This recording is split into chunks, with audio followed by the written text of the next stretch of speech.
What's going on, everyone? Welcome on into a Falcons Today mailbag edition. I'm answering questions that came in during our live show, which runs every single Thursday at 5 p.m. Eastern. So come hang out with us if you have a question you would like to ask for next week's show. First question coming in from Steven Stanley. Steven asks, also to Reed, our producer, how do you feel about the Falcons being a more superior bird than the Eagles?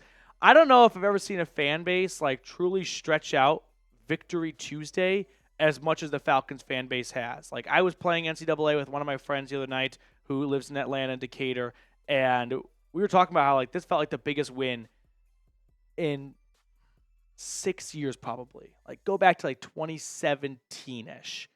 This win was just monumental, it felt like, for kind of getting this team on the right path. Robert, over or under 3 touchdowns for Kirk Cousins. The Chiefs, they have a very good defense. I'm going to take the under on 3 passing touchdowns for Kirk Cousins. I think we're going to see a Bijan Robinson rushing score. We're due for one, so give me one touchdown on the ground from Robinson. I'll take 2 Kirk Cousins passing touchdowns, and then maybe sprinkle in 1 or 2 Younghoe Koo field goals. And hopefully the defense can, slow down Mahomes enough for let 23 to 24 points by the offense be enough. Kevin Kuhn, do you think Darnell Mooney will outperform Drake London this year? No, I do not. Drake London is one of the most talented wide receivers. The word talent gets thrown around a lot by analysts and commentators as like a blanket that covers anyone that's just good, but they don't know how good they are or what their skill set is. For London, he is truly so talented that he was able to put up monster numbers with horrible quarterback play. And we saw in week 2, as Kirk Cousins rebounded from week 1 and looked a lot more healthy, that London in this offense with Kirk Cousins is only going to go up. So I'm going with Drake London. Heights or 7. Do you think we see Ruke on Sunday? Oddly enough, one of my coworkers asked, hey, why have Orhorhoro and Brandon Dorlus not played? And I was like, short answer, they like their veterans, and maybe they just haven't earned snaps on Sunday from the practice on Monday or Wednesday, Thursday, Friday.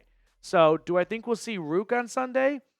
Unless we see an injury unfold, I don't see any reason to believe we will see Ruke, which is a little bit concerning that your second-round pick can't really make his way onto the field even for 10 to 15 snaps in kind of a rotation. But I'm not holding my breath as long as Grady Jarrett, David Onyemata, Eddie Goldman, and the rest of this defensive line rotation continue to play well.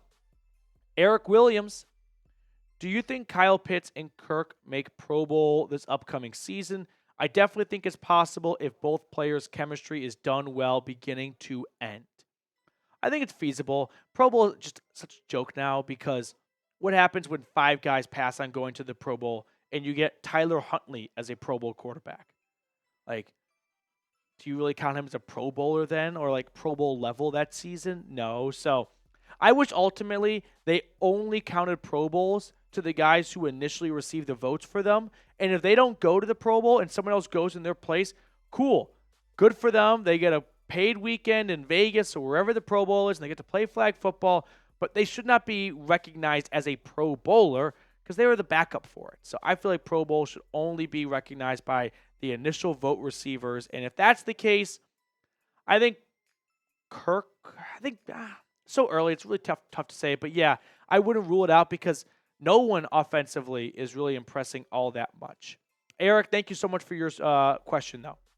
Mason B, no way the Falcons win that game over the last 3 years with old Matt Ryan, Marcus Mariota, or Desmond Ridder and Taylor Heineke. Thank you, Kirko. You like that?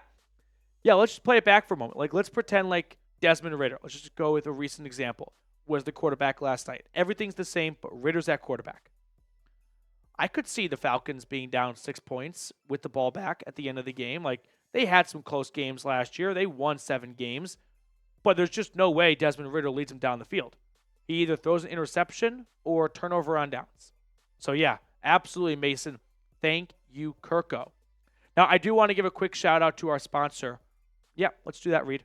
Factor today. So, our awesome sponsor, Factor, has a great deal for Falcons fans.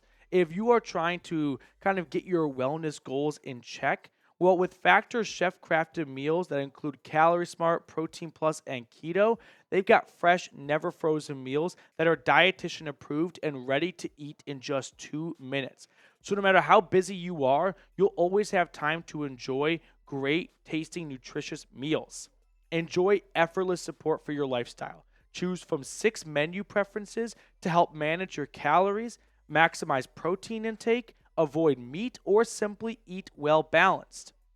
Crush your wellness goals this month with dietitian approved meals and ingredients that you can trust. Head to factormeals.com/FalconsChat50 and use code FalconsChat50 to get 50% off your first box plus 20% off your next month.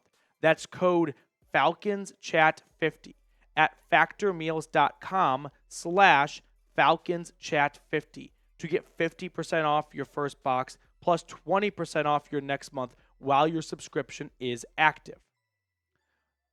Next question is rolling in from after Mason B's Jason Greenway here.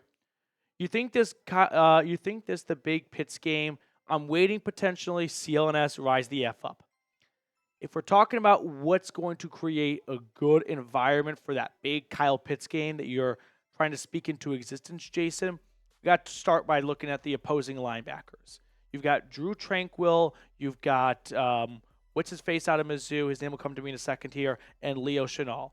And that's a pretty good linebacking core right there. So from a matchup perspective with Justin Reed at safety, I don't love this to be the breakout game for Kyle Pitts, just based on how good the Chiefs linebackers are.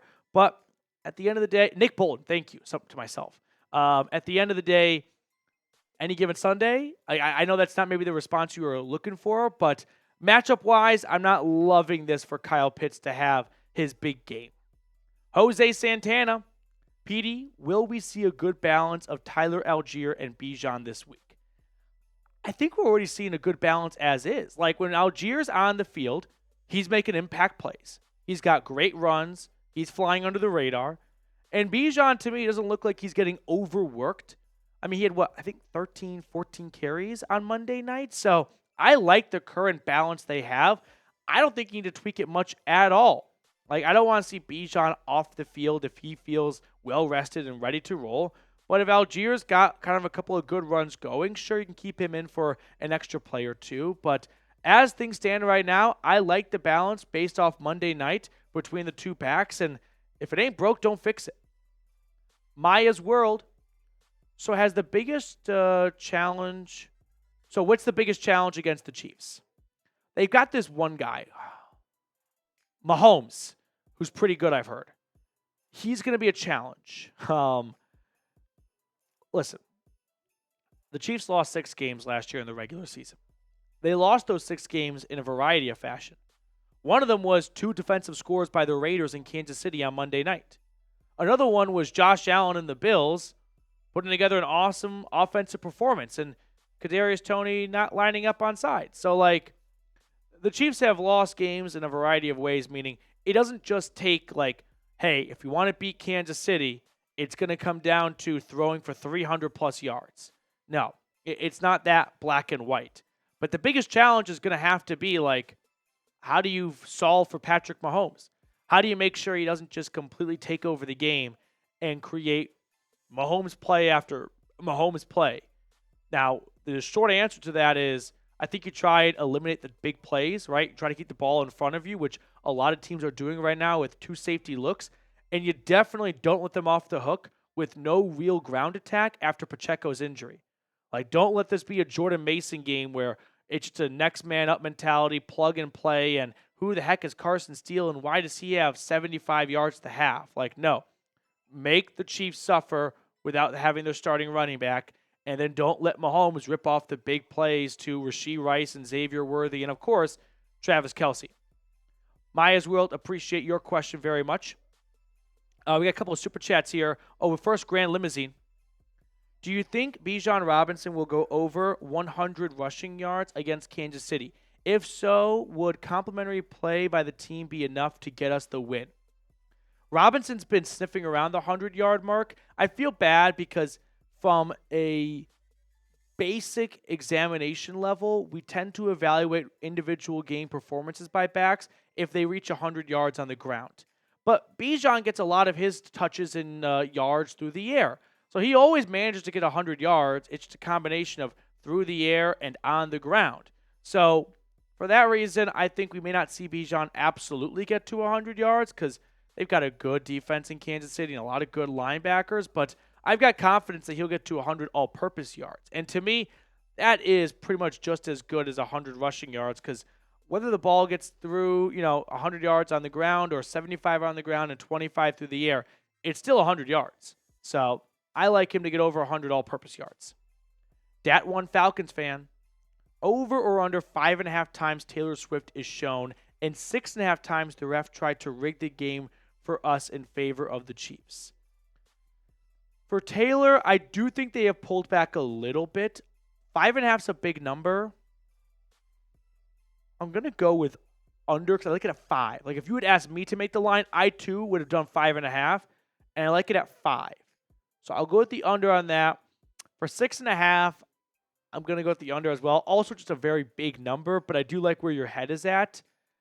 I just feel like people were upset about the pass interference call on 4th down for the Bengals to extend the Chiefs' drive and have them win with the Harrison Butker walk-off field goal. And yeah, it was the right call. It was PI, but it just seems to always happen in the Chiefs' favor. So we're all just sick and tired of it.